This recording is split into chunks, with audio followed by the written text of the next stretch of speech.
ये बताइएगा कि आज पीएमएलएन ने तो आपसे क्या कहा है कि आप एक वो ड्रग जो माफिया का सरगना था पैब्लो एस्कोबार, आपकी पार्टी का है कि आपकी जो सोच है और आपकी जो काम है उससे ज़्यादा मुनासिबत रखते हैं और आप लोग एक मई 9 की तरह एक और शुरू कर रहे हैं। आपने सुना सारा जो हमने कहा? देखिए इस तरह है, बिस्मिल्लाहिर्रहमानिर्रहीम, ऐसा है कि जब उन्होंने पैब्लो एस्कोबार की बात की है तो अगर हम उसकी लाइफ पढ़ लेते हैं कि जिस तरीके से था, तो उसमें मुझे ज़्यादा मुशाबत तो पाकिस्तान मुस्लिम लीग नून के साथ बनती है, क्योंकि वो बेसिकली उसकी जितनी भी वेल्थ थी वो सारी गलत तरीक़ों से आई थी। नंबर 2, वो भी पढ़ा लिखा नहीं था, उसने कोई ग्रेजुएशन नहीं की थी। और इमरान खान भी हमेशा ये कहता है एक तो ये अनपढ़ है, ऊपर से ये लोग कोशिश भी नहीं करते। तीसरा ये था कि वो भी 1981 में 82 में गालिबन उसी 82 में गालिबन उसी टाइम पे वो भी पॉलिटिक्स में आया था जिस टाइम पे ये आए थे। तो और इनको ऑलरेडी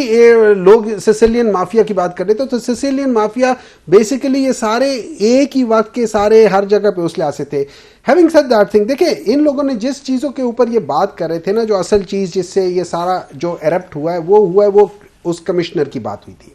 अब मैं आपको एक चीज समझा देता हूं, ये कहते हैं कमिश्नर का कोई ताल्लुक नहीं है इलेक्शन से डायरेक्टली।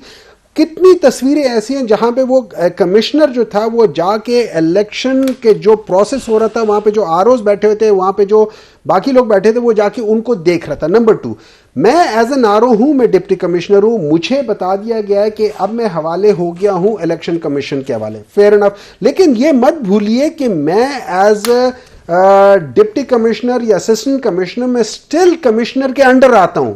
मेरी एक जिम्मेदारी इलेक्शन कमिश्नर के साथ डायरेक्टली रिलेटेड है, मेरी प्रमोशन कमिश्नर की वजह से, मेरा हर एक काम कमिश्नर की वजह से। और ये वो कमिश्नर है जिसकी फैमिली बैकग्राउंड पाकिस्तान मुस्लिम लीग नून के साथ कनेक्ट करती है। और उसके बाद मैं बड़ा बेवकूफ हूंगा कि मैं एक ऐसी बात कर लूं कि जिसके बाद मुझे पता है कि मेरे ऊपर सारी जिम्मेदारी आएगी, मुझे प्रूव करने वाले आएंगे। और जब वो कहते हैं ना कि इन लोगों ने ये सारी चीजें वो जो लिंक कर रहे थे कि वो करो, देखिए जब मैं एक प्रेस कॉन्फ्रेंस कर रहा हूं तो मैं पहले से ही सब लोगों को बुलाऊंगा कि मैं तैयार हूं प्रेस कॉन्फ्रेंस के लिए।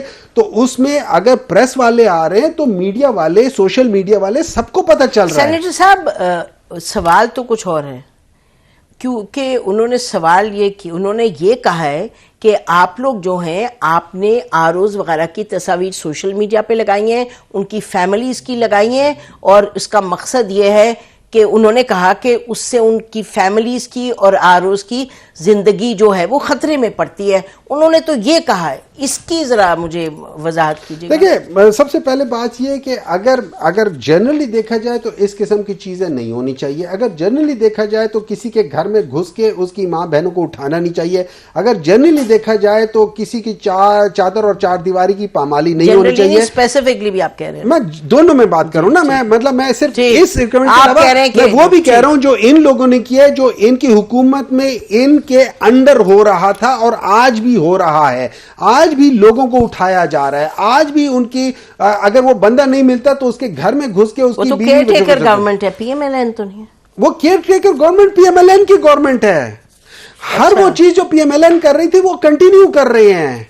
आप उनको देख ले, जिस तरीके से ये आमिर मीर ने जिस तरीके से रिएक्ट किया है, was he looking like a caretaker government? उसके जो कमेंट्स थे वो अनबायस्ड लग रहे थे आपको? जिस तरीके से वो आधे में छोड़कर चला गया था, was that the right thing to do by जो इंफॉर्मेशन मिनिस्टर है of a caretaker government? That was not like that. So ये कहना कि ये केयर टेकर गवर्नमेंट है, फेयर एनफ। आप लोगों सीएम ने तो कहा कि जी हम इंक्वायरी करेंगे। उन्होंने तो आप बिल्कुल इंक्वायरी करें, आप इंक्वायरी करें। मेरे खिलाफ इंक्वायरी है, मेरा ही जो मुलाजिम है वो मेरे खिलाफ वाली इंक्वायरी को, मेरे खिलाफ जिसने बात की उसको इंक्वायरी करेगा। क्या ये तरीका है इंक्वायरी का? अच्छा, तो जरा स्विच करते हैं। हमारे साथ डॉक्टर फजल चौधरी ज्वाइन हमें करेंगे नाज़रीन, तो उनसे हम इस पर और गुफ्तगू करेंगे। लेकिन मैं चाहूंगी ये शर्मिला फारूकी साहिबा, oh I forgot you are doctor Sharmila Farooqui, I should take your full identity होनी चाहिए। अच्छा, तो फुल डिस्क्लोजर होना चाहिए। अच्छा डॉक्टर साहिबा, ये बताएं कि आज बिलावल भुट्टो साहब ने जो तकरीर की उसमें उन्होंने बड़ी क्लियरली कहा कि हमारी तो गवर्नमेंट कम से कम फॉर्म 45 पे खड़ी है, हमारे पास सब प्रूफ है, सब कुछ है, जहां जहां हम जीते। तो फिर क्या हम समझे कि पीपल्स पार्टी की जो लीडरशिप है वो ये एक्नॉलेज कर रही है कि जो पीटीआई फॉर्म 45 लेकर के कह रहे हैं हमारे साथ ज्यादती हुई है, हमारे पास पूरा रिकॉर्ड है, कि किसी हद तक peoples party understands and supports that? देखिए जी, ऑफ कोर्स अगर किसी के पास जेन्युइन फॉर्म 45 है तो द राइट फॉरम टू एजुटेट दिस सिचुएशन और this position is the election commission of Pakistan. अगर तो ये क्लेम जिस तरह पीटीआई करती है कि उनके पास फॉर्म 45 है और उसमें वो जीते हुए हैं और फिर फॉर्म 47 के अंदर कोई और रिजल्ट है, तो फिर डेफिनेटली उनको इलेक्शन कमीशन से रुजू करना चाहिए। एंड आई एम श्योर उन्होंने बहुत सारे केसेस में किया भी है और वो राइट फॉर्म है। आज बिलावल भुट्टो जरदारी साहब ने भी यही कहा कि हमें भी तहफ़्फ़ुज़ात हैं और ये ऐसा इलेक्शन है जिसमें जीतने वाला भी एहतजाज कर रहा है, हारने वाला भी एहतजाज कर रहा है। हम भी एहतजाज कर रहे हैं बहुत सारी सीटों पे, लेकिन हम उस फोरम पे जा रहे हैं जिस फोरम पे हमें कोई रिलीफ मिल सकती है।